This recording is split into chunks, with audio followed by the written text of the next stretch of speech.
ചന്ദ്രബാബു നായിഡുവിനെ സംബന്ധിച്ചിടത്തോളം BJP-യുടെ ഒരു സഹായവുമില്ലെങ്കിലും ആ സംസ്ഥാനം ഭരിക്കാമെന്ന് അമിത് ഷായ്ക്കും നരേന്ദ്രമോദിക്കും മറ്റുള്ള നേതാക്കൾക്കും വളരെ വ്യക്തമായി അറിയാം. നായിഡു അതിന്റെ ആദ്യപടി എന്ന രീതിയിലാണ് ക്യാബിനറ്റിൽ നിന്നും BJP-യുടെ പ്രതിനിധികളെ നീക്കേണ്ടതിന്റെ ആവശ്യകത ഉയർത്തുന്നത്. അതായത് വളരെ വൈകാതെ തന്നെ സഖ്യകക്ഷിയിൽ പ്രധാനിയായിട്ടുള്ള TDP BJP-യുമായുള്ള സഖ്യം ഉപേക്ഷിക്കും. അങ്ങനെ ദക്ഷിണേന്ത്യ BJP-ക്ക് അനുയോജ്യമല്ലാത്ത മേഖലയായി മാറും. അതായത് ഡീലിമിറ്റേഷൻ ഉൾപ്പെടെ ഉള്ള നടപടിക്രമങ്ങളിൽ ദക്ഷിണേന്ത്യയെ തഴയുന്നു എന്നുള്ളതൊക്കെ നായിഡുവിന് വളരെ വ്യക്തമായി ബോധ്യപ്പെട്ട് കഴിഞ്ഞ കാര്യമാണ്. ആന്ധ്രയടക്കം തെലങ്കാന, കർണാടക, അതുപോലെ തമിഴ്നാടും കേരളവും ഒക്കെയുള്ള ഈ സംസ്ഥാനങ്ങളിലെ ലോക്സഭ അത് ഡീലിമിറ്റേഷനിലേക്ക് കൊണ്ടുവരുമ്പോൾ ഉത്തരേന്ത്യക്ക് സമാനമായി പെരുപ്പമനുസരിച്ച് ലോക്സഭയെ നിർണയിക്കാൻ ശ്രമിക്കുകയാണെങ്കിൽ താരതമ്യേന ജനസംഖ്യാ നിയന്ത്രണം ഏറ്റവും ഫലപ്രദമായി നടത്തിയ ദക്ഷിണേന്ത്യൻ സംസ്ഥാനങ്ങളുടെ ലോക്സഭാ സീറ്റുകളുടെ എണ്ണം കുത്തനെ കുറയും.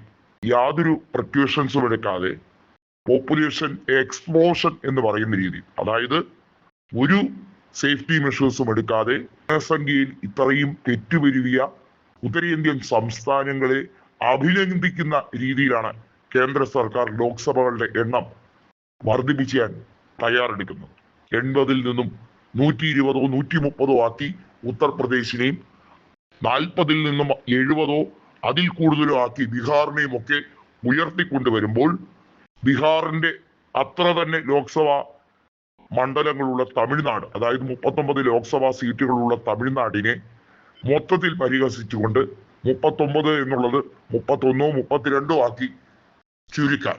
ഇതേപോലെ തന്നെയാണ് ആന്ധ്രയും തെലങ്കാനയും കർണാടകയും കേരളവും ഒക്കെ ചെയ്യാൻ പോകുന്നത്. ഈ ഡീലിമിറ്റേഷൻ പദ്ധതികളുടെ ഡ്രാഫ്റ്റ് ഇതിനോടകം തന്നെ നായിഡുവിന് ബോധ്യപ്പെട്ട് കഴിഞ്ഞ കാര്യമാണ്.